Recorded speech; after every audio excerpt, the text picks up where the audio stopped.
Em seguida, gostaria de convidar o professor Vitor Rebelo, da EREM João Bezerra, para nos contar um pouco sobre o projeto expográfico Memórias de Brasília Teimosa. Seja bem-vindo, professor. Obrigado, Marcela. Olá, pessoal. Me chamo Vitor Rebelo, sou professor de Sociologia, atuo na escola em João Bezerra e vou apresentar hoje os primeiros resultados de um projeto piloto que vem desenvolvendo lá na escola, chamado Projeto Expográfico Memórias de Brasília Teimosa. Próximo slide, por favor. O que consiste esse projeto? Ele é a ideia de realizar uma exposição de caráter museológico sobre o bairro onde a escola se situa, que é Brasília Teimosa, o bairro da Zona Sul do Recife, e a gente tem como base as memórias dos habitantes e frequentadores daquela comunidade. Essa proposta vem sendo desenvolvida através da disciplina eletiva, de caráter interdisciplinar, neste segundo semestre de 2021, com aproximadamente 30 estudantes do primeiro ano do ensino médio. Próximo slide, por favor. Os nossos objetivos, que são alguns, ele consiste principalmente em elaborar uma exposição museológica, e o tema é Memórias de Brasília Teimosa. Para que essa exposição possa acontecer, é necessário, pensando justamente numa exposição não tradicional como temos em escolas, mas numa exposição que temos em museus, haver um acervo. E este acervo nós estamos construindo e coletando. Por um lado, buscando não apenas objetos, mas buscando material de outras pessoas, mas também produzindo material para compor essa exposição. Temos como objetivo também entender o valor da memória social enquanto elo entre as gerações, articulando os saberes e fazeres locais da comunidade como patrimônio cultural, valorizando, então, os ofícios tradicionais do bairro, que é um bairro de grande tradição pesqueira na cidade do Recife. Próximo. Também temos como objetivo, né, desenvolver três olhares. O olhar crítico, que é justamente perceber as contradições sociais que existem na comunidade de Brasília Teimosa, e, em especial, com relação aos bairros vizinhos, que são bairros de alto poder aquisitivo, como o bairro do Pina e bairro de Boa Viagem. A gente deseja estimular o olhar afetivo, estimular o pertencimento sobre o território dos estudantes, procurando compreender a história singular de luta pelo estabelecimento das moradias, lembrando que o bairro de Brasília Teimosa tem esse nome justamente pela insistência dos moradores em permanecerem naquela área ao longo de décadas, por mais que o poder público quisesse expulsar aquelas pessoas dali. E temos o objetivo também de produzir um olhar sensível, desenvolver uma empatia em relação aos moradores locais e na relação com o meio ambiente, na relação desses moradores tanto com o mangue quanto com o mar, uma vez que o bairro ele está localizado entre esses dois biomas, certo? Próximo slide, por favor. Bom, então a gente ancora o nosso projeto através de quatro justificativas, né? Primeiramente, é da necessidade de estabelecer uma intimidade dos saberes curriculares tradicionais com a experiência dos indivíduos. A maior parte dos estudantes são do bairro, outros são de áreas próximas à Brasília Teimosa. É muito importante, então, articular os saberes que eles já possuem com os saberes tradicionais de disciplinas de história, sociologia, biologia, geografia e etc. A gente também, aqui eu me escoro na Bell Hooks, professora norte-americana, de trabalhar a escola de forma estimulante, né? Esse projeto ele tem como podemos enxergá-lo como transgressor no sentido de que ele trabalha com o entusiasmo, que tradicionalmente eu falo tradicionalmente não apenas na minha escola, mas nas escolas de modo geral, o ensino ele nem sempre é realizado de forma estimulante. Trabalho coletivo também, né? A gente pensa em projetos educativos que primam pela construção coletiva e democrática do conhecimento através de uma dialogicidade entre professores e estudantes, lembrando que os alunos que são os habitantes daquela localidade, eles que têm conhecimento já de muitos anos, e eu, enquanto professor, atuo na escola, mas tenho muito a aprender, certamente, a trocar com os estudantes. né? É ensinar aprendendo e aprender ensinando, nos dizeres de Paulo Freire. Outra coisa importante é a perspectiva interdisciplinar, de trabalhar várias áreas do conhecimento neste projeto. Próximo, por favor. A metodologia ela consiste em, primeiramente, da gente se apropriar da linguagem museológica, né, de entender o que é museu, exposição museológica, o que é acervo, e a partir daí a gente põe em prática, né, a execução do projeto. Então a gente pensou em realizar rodas no qual a gente convida representantes mais antigos, né, anciãos da comunidade, para falar sobre sua vida, suas histórias de vida, né, e a gente registra esses depoimentos, tanto fotograficamente como em áudio, né, e isso é parte do acervo que estamos construindo. E na imagem temos aí, por exemplo, seu Augusto, representante da colônia de pescadores Z1, que foi até a nossa escola conversar com os estudantes. E da realização de trabalhos de campo, que são saídas pedagógicas a locais de interesse. Lembrando que a gente pretende fazer trabalhos fora da escola, mas é muito importante compreender que não são aulas passeio, não é um mero divertimento. O lúdico ele faz parte, mas é muito importante ter em mente que as saídas de campo são trabalhos pedagógicos também. Próximo, por favor. Próximo slide. Bom, aí as etapas, pensamos, então, em agosto e setembro, ainda nesse ano de 2021, ainda nesse contexto pandêmico, conceitualizar, né, basicamente o que é a exposição museu, depois pôr em prática as rodas, os trabalhos de campo e a mesma organização da exposição. E em dezembro aconteceria a culminância, que seria a exposição em si. Próximo, por favor. Eu gostaria de só apresentar alguns resultados que eu realizei uma avaliação diagnóstica em agosto, perguntando aos alunos o que era museu, tentando perceber a noção deles. Inclusive, percebi que alguns nunca haviam visitado museus. Então, era uma visão bastante elementar que os estudantes tinham do que é esse tipo de equipamento cultural. Eles dizem que o museu é um local onde tem coisas antigas, é um local para se guardar materiais e cartas e histórias, uma visão de museu como se fosse arquivo. Museu é um local onde se exibe objetos que nos traz conhecimento sobre o passado, e até mesmo definições da internet, copiadas da internet, sem nenhum tipo de senso crítico. Próximo, por favor. A partir daí, o que nós realizamos? Né? Tanto as rodas de conversa como os trabalhos de campo. Então, realizamos uma visita ao Passo do Frevo, próximo slide, e também visitamos, né, o Cais do Sertão, além da própria localidade ali do Recife Antigo, que é uma localidade muito rica culturalmente falando. E contamos com a participação aí da professora Gabriela, inclusive, próximo slide. E uma outra atividade que fizemos, um outro trabalho de campo, foi uma visita guiada pelo bairro para identificar os principais pontos, né, de nosso interesse na comunidade, como, por exemplo, o Buraco da Velha, que é um ponto turístico lá bastante famoso, mas não apenas ele. Visitamos o mangue, né, para entender um pouco melhor sobre o ofício dos barqueiros, visitamos a colônia de pescadores e a área onde o bairro começou a ser povoado, e contamos também aí com a participação da professora Rizoneide, abrilhantando o nosso projeto. Próximo, por favor.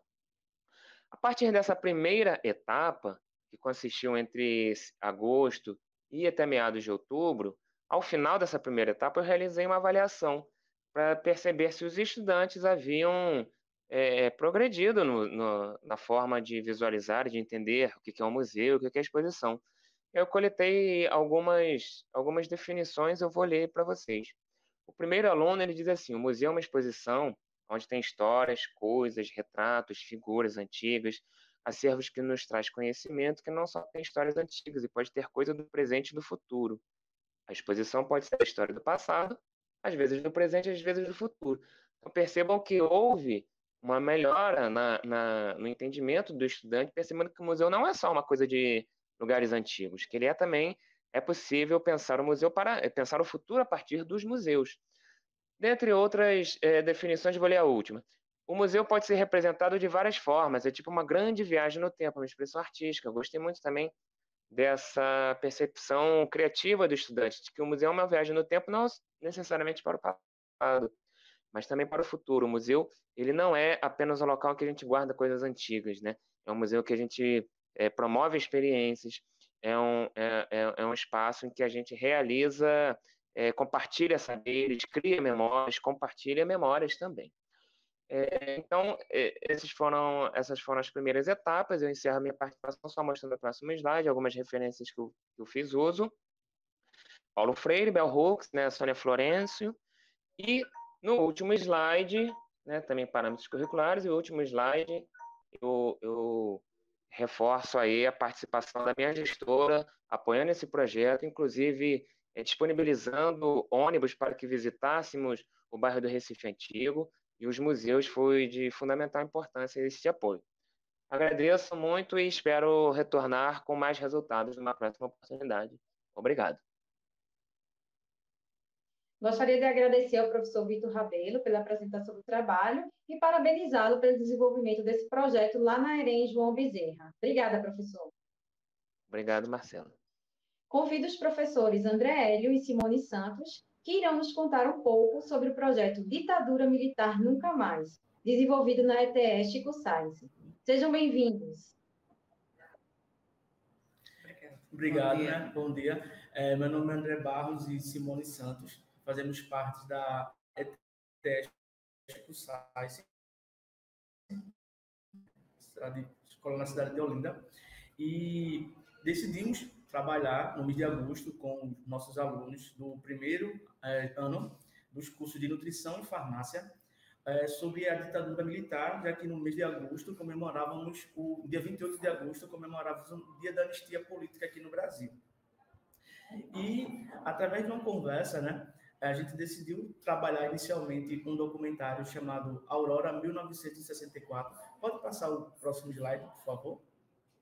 Tá? E trabalhamos, eu, André, professor de História e Filosofia, e a professora Gervânia de Lima, que é professora de Sociologia e de Geografia. Os estudantes que foram contemplados por essa ação foram os alunos do ensino médio, tanto do curso de Nutrição e Dietética e do curso de Farmácia. Pode passar, por favor. E por que a escolha desse documentário? Tá?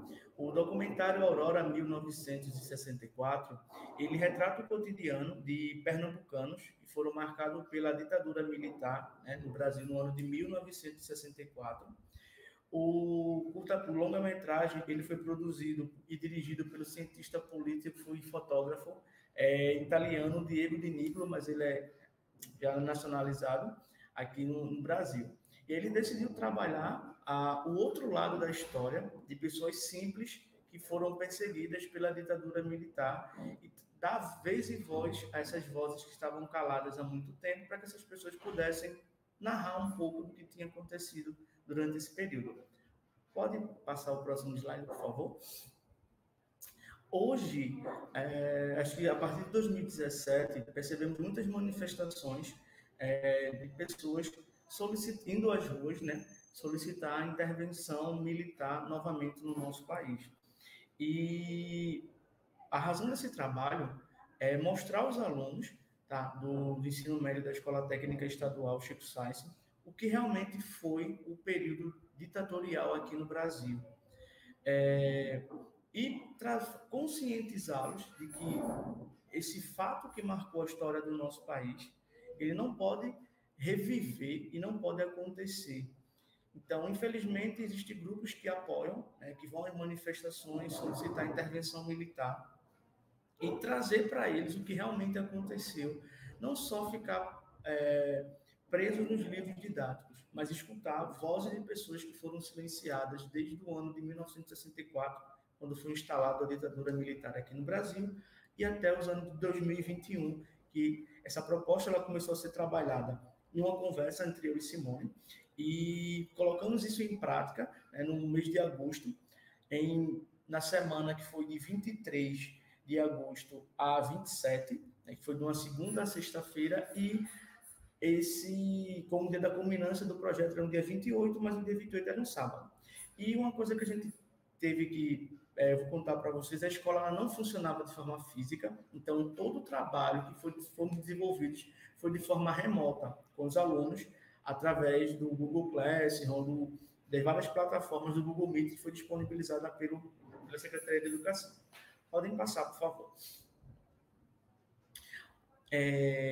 Como é que se deu essa construção desse projeto?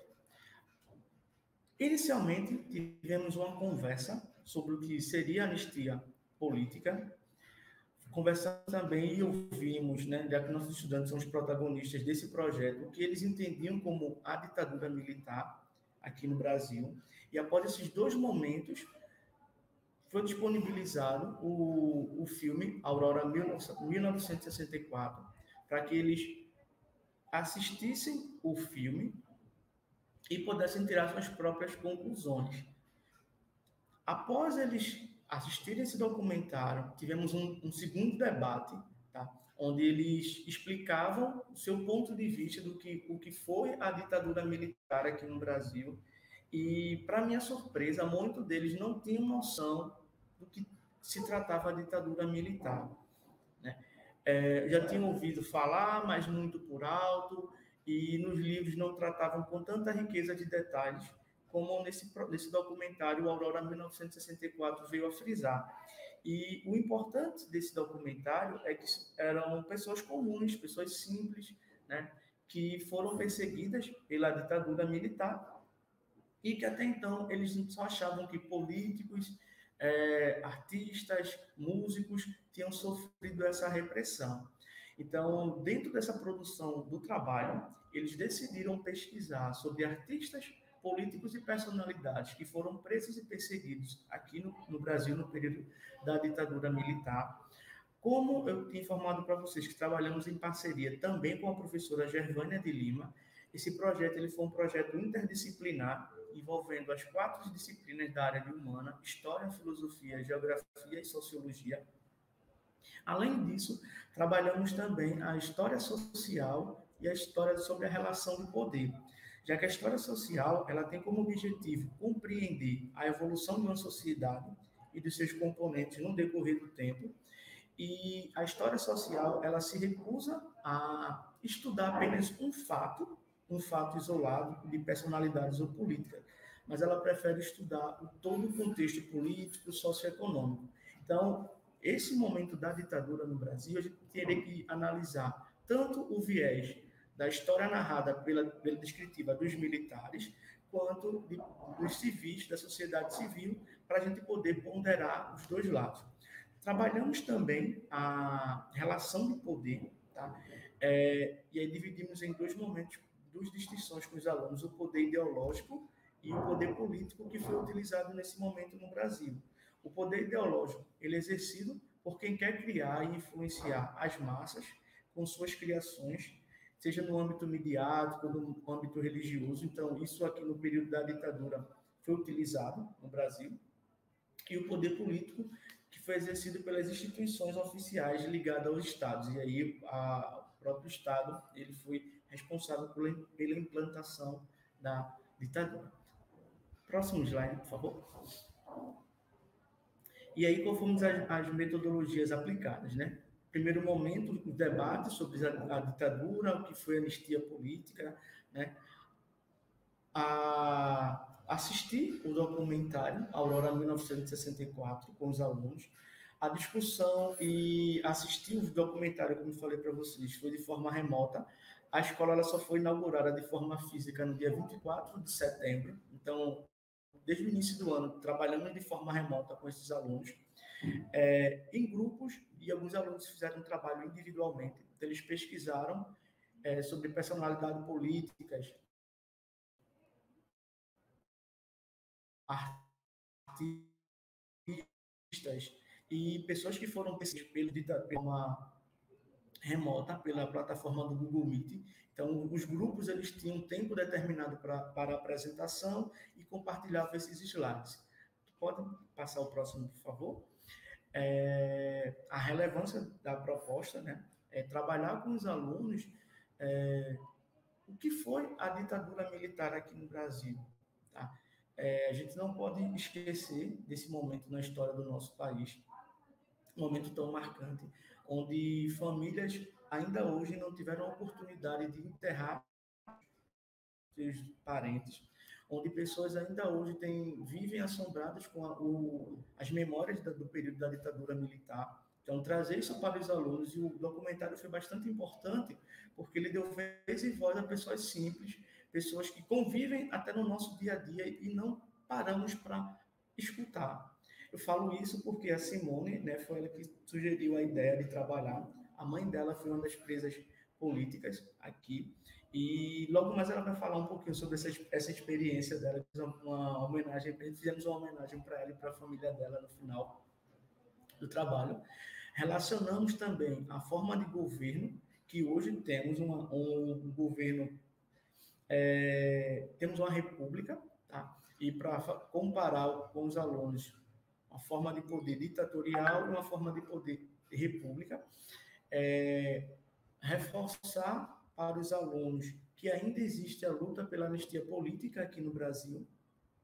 Então, algumas pessoas ainda respondem por crimes do período da ditadura militar, e mostrar para eles que esses crimes, que muitas vezes a mídia fala que essas pessoas são criminosas, elas não são tão como a gente pensa. Pode adiantar o slide, por favor? O público-alvo foram estudantes, né, do curso de nutrição e de farmácia. O resultado dessa construção foi, além do processo de conscientização dos alunos, os trabalhos representados remotamente. Pode adiantar o slide? Pronto. E aí vou passar a vez para a Simone falar nesses momentinhos finais sobre esse período. As imagens são frutos do trabalho dos alunos que foram apresentados, e a imagem central de Simone e da sua família. Bom dia a todos e todas. Eu costumo dizer que sou filha da luta por democracia nesse país. Minha mãe esteve presa durante os 3 primeiros meses de gravidez. Eu estive presa com ela, não é?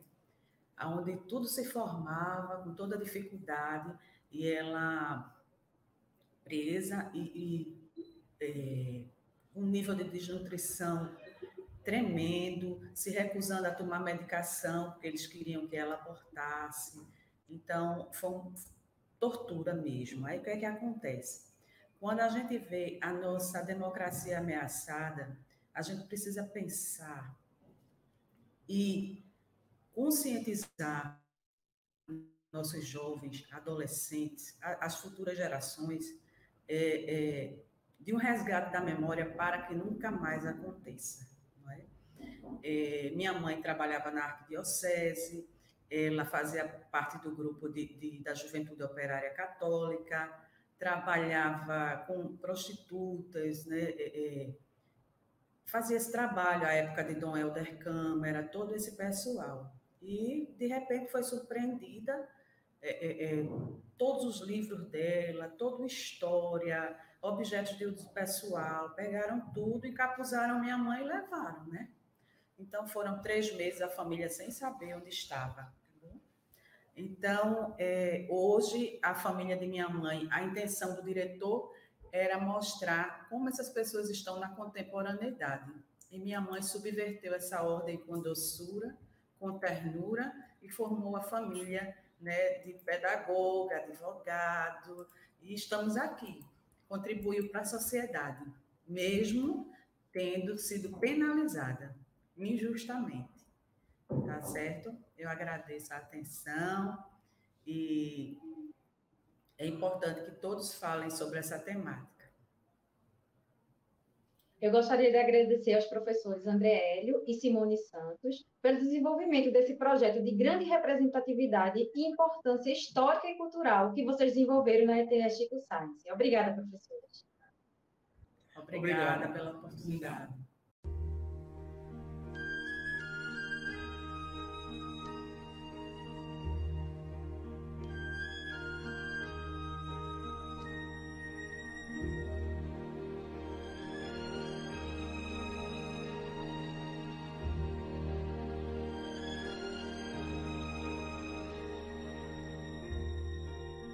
Sentimentos são fáceis de mudar, mesmo entre quem não vê que alguém pode ser seu pai. Basta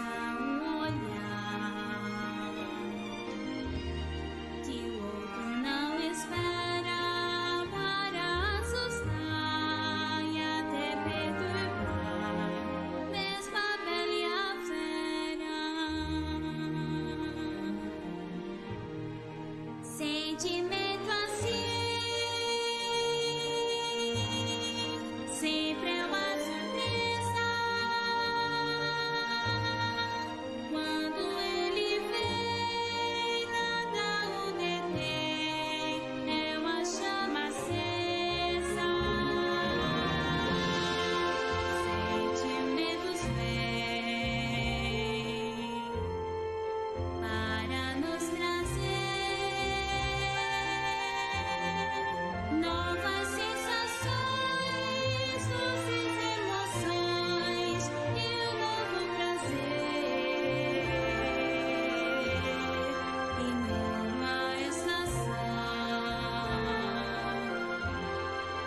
como a primavera, sentimentos são como uma canção para a bela e a fera.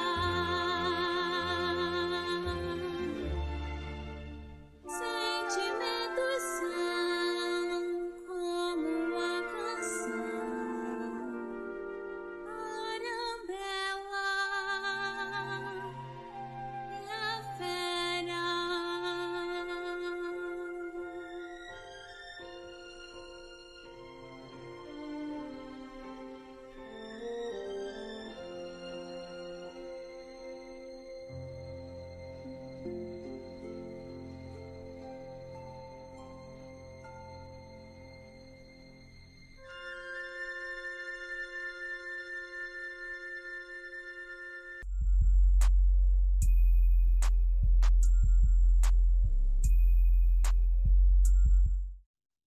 Dando continuidade às apresentações dos trabalhos de comunicação oral de ciências humanas da 9ª Mostra de Inovações Pedagógicas, eu convido Fátima Gomes, da Superintendência Pedagógica.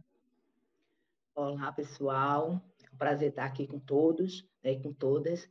E vamos convidar a professora Rosa Maria Pereira, da EREM Narciso Correia, né, com o trabalho Projeto Sementeira. Professora, bom dia. Bom dia. Bom dia Rosa a todos. apresentação. É uma satisfação poder compartilhar com vocês uma experiência vivida em 2015, no segundo semestre. Então, vocês podem projetar. Então, o Projeto Sementeira, né, ele foi desenvolvido em 2015, no segundo semestre, da Escola EREM Narciso Correia, né, e foi direcionado para as turmas do primeiro ano, segundo ano e terceiro ano do ensino médio, nas disciplinas de Direitos Humanos, Comunicação, Cultura Digital e Uso de Mídias, Estudo Dirigido e História, das quais eu lecionava. Pode passar. Então, abordagem conceitual. O referido projeto é um relatório das produções escolares realizadas nos componentes curriculares, como eu já citei, e na disciplina, por exemplo, de Direitos Humanos, eu busquei tratar da questão dos direitos de solidariedade e dos direitos difusos e coletivos, que trata a questão do meio ambiente, né? Como os alunos vivenciam, assim, passam grande parte do tempo na escola. Em 2014, nós tivemos a experiência do ensino integral. Em 2015, né, ainda estavam se adaptando e eu fiquei com muitas disciplinas. Então, resolvi desenvolver esse projeto, né, para tornar o ensino nas minhas disciplinas mais prático. E também envolvi, assim, na disciplina de História, busquei abordar a questão da Revolução Industrial, dos impactos em relação ao meio ambiente. E algumas problemáticas, né, eram muito comuns. Por exemplo, a ação predativa, né, do homem através dos tempos, né, na história. Como, por exemplo, nós temos aqui uma problemática muito assim, gritante, que é a questão do desmatamento, que foi a questão nós tínhamos uma reserva aqui, uma reserva no sítio Baixinha, uma pequena reserva que o senhor ele cuidava. Depois que ele faleceu, aí essa reserva ela foi totalmente destruída, uma reserva de Mata Atlântica, porque nós temos aqui um bioma, né, que é o bioma da Caatinga e da Mata Atlântica ainda. A cidade ela está situada no alto da Borborema, né, no Planalto da Borborema, e quem vai para Recife, né, está descendo o Planalto, quem vem está subindo o Planalto. Estamos a 879 metros de altura. Então, teve essa problemática da ação predativa, né, o predatório do homem, também tem a questão também que eu queria ressaltar, a questão do potencial ambiental, né, o potencial, podemos dizer, na questão dos vegetais, né, das plantas e na questão dos minerais também, que vocês vão ver no decorrer do trabalho. Deixa eu só falar um pouquinho da minha formação rapidamente. Eu sou formada em História, tenho licenciatura em História e tenho especialização em Programação do Ensino de História. Também sou graduada em Psicologia, tenho mestrado em Ciências da Religião e estou fazendo um doutorado em Ciências da Religião também. Então, pode passar. Então, como eu disse, né? Então, essa ação predativa, né, do homem, né? Predativa é destrutiva, né? Então, vai resultar numa série de danos, né? Tanto a questão física, né, do meio ambiente, mudanças, né? Que vai também evocar também a questão climática, como a questão também da própria fauna, né? A própria fauna. Aí nós temos, os meninos, eles fizeram, né, uma pesquisa e puderam observar, né, que existem esses tipos de insetos na região, né, e que com esse desmatamento, né, esse processo de desertificação, como a gente observa no sítio Lajinha, por exemplo, alguns insetos, né, necessários para alimentar outros animais estão desaparecendo. Então, aqui nós temos uma espécie de grilo nesse primeiro quadro, depois temos um bicho muito comum na região, que é bicho-pau, que a gente já não está vendo tanto, um besouro, né, e ainda uma imagem do bicho-pau. Então, são exemplos, né, de insetos que encontrados na região e com o desmatamento vão desaparecendo. Então, como eu disse, essa reserva ela sumiu, e outra questão também que eu observei, e a partir disso eu desenvolvi essa questão da sementeira, eu vou explicar melhor mais na frente. Nós tínhamos uma parte, começando da quadra poliesportiva até o que é da cidade, sabe? Até o novo posto de gasolina, essa parte, né, que é bem extensa, era toda composta por árvores frutíferas, como jaca, caju e manga. E foi totalmente destruída para desenvolvimento, né, para a construção de casas, para o progresso, né? Então, com isso, né, esse projeto ele surgiu justamente dessa necessidade de conscientizar sobre a necessidade de plantar, né, de cuidar, né, do espaço, sem ser necessário destruir, né, principalmente na área rural onde os alunos moram, porque há bastante terra, né, e não é tão utilizado o solo. Então, com esse projeto da sementeira, eles vão poder trazer sementes, né, de árvores nativas, frutíferas, e desenvolver na escola, fazer a plantação, ter isso como guardar, né, como um banco de sementes, né, fizemos assim nesse período, foi no sexto, durante 6 meses, guardado foi provisoriamente, e posteriormente, no decorrer desse tempo, eles foram plantando no espaço escolar mesmo e puderam ter essa experiência diretamente com as plantinhas. Posteriormente, essas plantinhas foram doadas, certo? Já justamente traz essa conscientização de poder ter uma relação mais amistosa com o espaço e deixar esse legado para as futuras gerações. Pode passar. Pronto, aí os objetivos e metodologias aplicadas. Então, era foi um projeto meio ambicioso e ainda, assim, também eu já vai ainda amadurecendo um pouco as ideias. Foi mais para trabalhar essa problemática do meio ambiente mesmo. Então, bem ambicioso, porque a proposta final era plantar um bosque que nós não conseguimos, mas, na verdade, as etapas anteriores conseguimos desenvolver. Mas, sobretudo, a conscientização em relação ao meio ambiente, né? Primeiro, montar um banco de sementes e uma sementeira de plantas nativas e frutíferas para plantar um bosque. Pesquisar sobre plantas nativas e frutíferas do município de Paranatama que estão desaparecendo. Localização de sementes, plantio, preservação de espécies e cultivo, gravação de áudios sobre a perspectiva sobre a pesquisa das espécies, nome popular e científico, para que serve as árvores e curiosidades. Tratar da Revolução Industrial, mostrar as atividades na Feira de Ciências. Então, a culminância foi na Feira de Ciências, teve todo esse processo, e o bom também é que houve o desenvolvimento da oralidade, dicção, manejo com microfone, certo? Pode passar. Temos aí o fruto do tamboril, né, com a primeira imagem, então várias sementes que eles tinham na localidade deles, diversas, catingueira, tamboril, a última, na parte direita, embaixo, nós temos um pé de pau-ferro, que é uma madeira muito rara e muito procurada, né, para produzir instrumentos musicais. Então, aqui na região,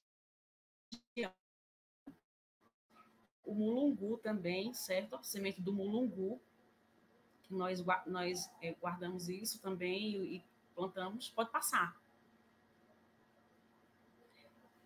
Pronto. Aqui na praça, de frente à escola, havia esse pé de flamboyant, que, infelizmente, esse ano ele não está mais conosco, aí não está embelezando, geralmente aparece no final no começo de dezembro, as flores, né? Não está mais esse amarelo, existe o vermelho. Nós plantamos, conseguimos reproduzir alguns pés e mandamos para os alunos. Não sei se estão já grandes, né? Pode passar. Aí de frente à escola. Pronto, ainda continuando aí a vagem do flamboyant, embaixo, o menino mostrando, acima o mulungu. Então eles puderam ter contato, né, com as sementes que eles tinham na região. E aí temos alunos, né, fazendo o processo de plantio nas bolsinhas. Pode passar. Ainda, né, a sementeira já desenvolvida, né? Pode passar. Ainda, né, o processo, elas já crescidinhas, vão passando. Pode passar. Pronto, a culminância na Feira de Ciências, nós inclusive reproduzimos também o parque eólico. Como eu disse, o município tem um potencial, então era trazer a conscientização em relação ao meio ambiente, preservar, guardar sementes, passar para as futuras gerações, né, a importância do meio ambiente, não reproduzir aquelas ações predativas, ações destrutivas do passado. E nós reproduzimos a questão também do potencial, mostrando o potencial. Nós temos parques eólicos aqui, que é o Parque da Serra das Vacas, o Parque Casa dos Ventos e o Parque Santa Brigada. Então, como eu disse, o município é uma localização muito alta e ele já está com a denominação de Paranatama, a cidade dos ventos.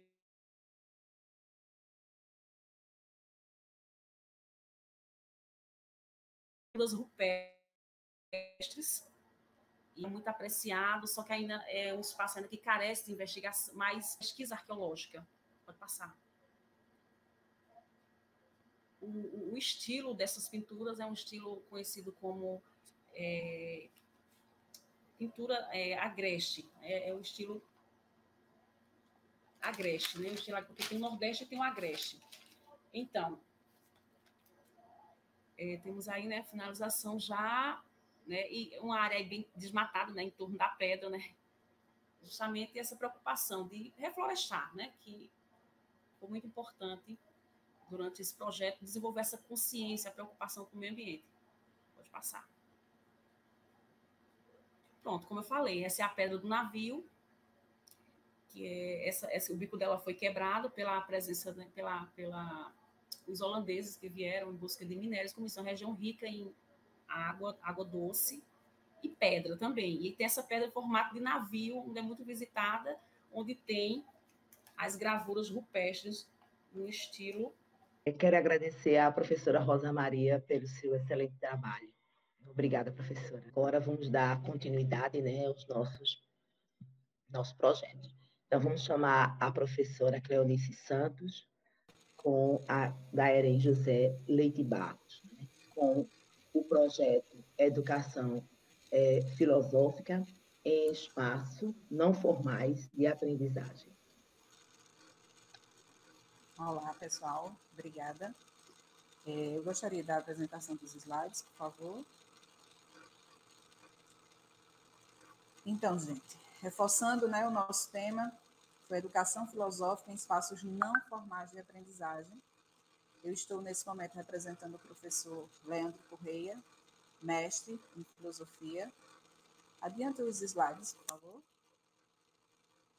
Então, a área de conhecimento do nosso projeto, Ciências Humanas, professor Leandro Correia, e os estudantes envolvidos nesse momento foram os estudantes do primeiro ano do ensino médio. Pode prosseguir. A nossa abordagem conceitual, vejam se vocês me entendem, a gente pegou duas vertentes. O nosso projeto ele foi inspirado, por um lado, por um grande filósofo grego, Aristóteles, que defendia, que dava suas aulas caminhando, né? Então, essa vivência foi uma vivência que o professor quis replicar, de dar aulas de filosofia caminhando. Inclusive, os alunos de Aristóteles, eles eram chamados de peripatéticos, né? Que significa, no grego, ambulantes, os que caminham. Aristóteles, ele era um filósofo empírico, então ele valorizava muito a questão do real, a questão do concreto, a questão da natureza. E um dos focos do professor Leandro foi exatamente esse: tirar os alunos da sala de aula, dos muros, né, dessa educação bancária, e levar para as ruas da cidade. Porque a filosofia, ela instiga você ao diálogo, ela meio que cobra do professor o diálogo. E por que não que esse diálogo, acontecesse nas ruas, né, em espaços não formais de educação? Então, foi exatamente isso que ele começou a fazer, a tirar os alunos da sala de aula e levar para discutir filosofia nas ruas da cidade, nesses espaços tidos como não formais. E aí foi muito interessante, porque quebrou um mito, desmistificou a ideia de que a filosofia ela é para um grupo, né? Existe para alguns, e não, a filosofia é para todos. Porque ao sair dos muros da escola, em ambientes como praças, calçadas, muitas vezes lanchonetes, eles encontravam as pessoas e passavam ali a ter a aula de filosofia, passavam ali a discutir filosofia com essas pessoas, né? Reforçando a ideia de que filosofia, a discussão, o diálogo sobre filosofia são para todos. Por outro lado, o professor, ele também baseia-se muito, ele consolida com a proposta defendida por Paulo Freire, que é também de trabalhar com problemas reais, que é fugir cada vez mais dessa educação bancária. Então, ele assume esse papel de trabalhar o conteúdo de filosofia, porém dentro da realidade da comunidade, convidando a própria comunidade, convidando os alunos a questionarem a realidade com respaldos filosóficos, né? Então, conhecer a filosofia por meio desses problemas reais foi o sucesso desse projeto.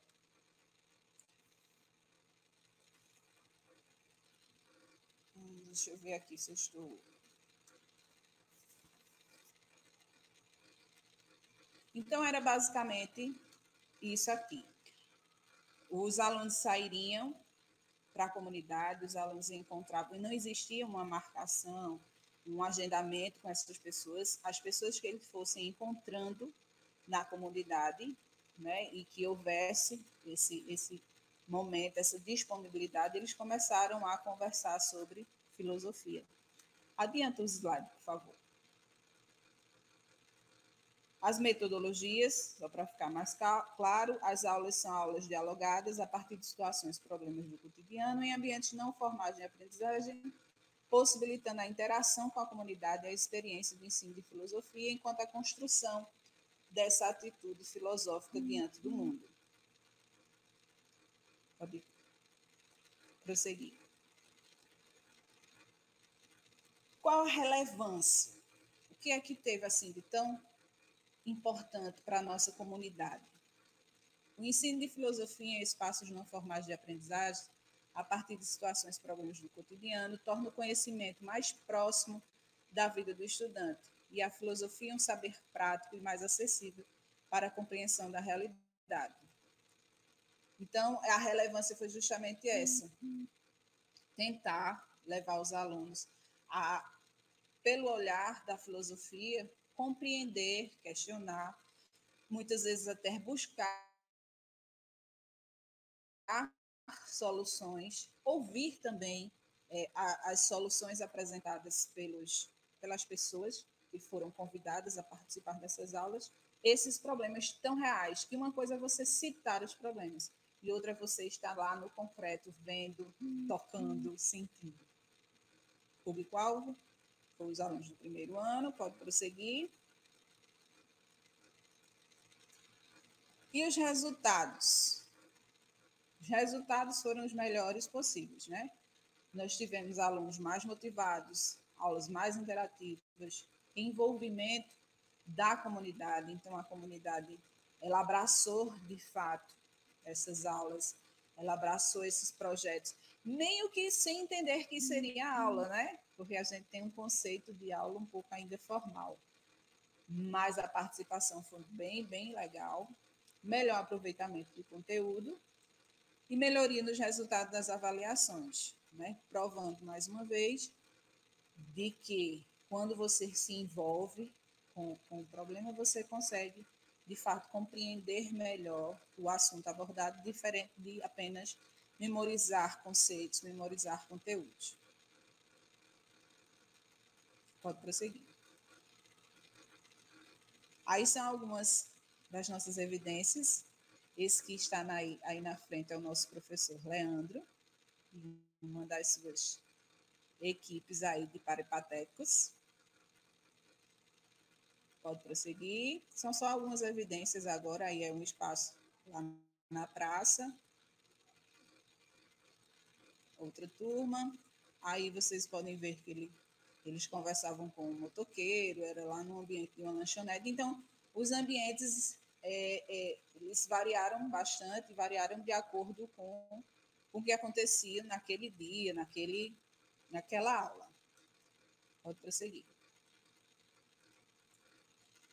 Outro espaço que foi utilizado pelo professor Leandro e seus peripatéticos.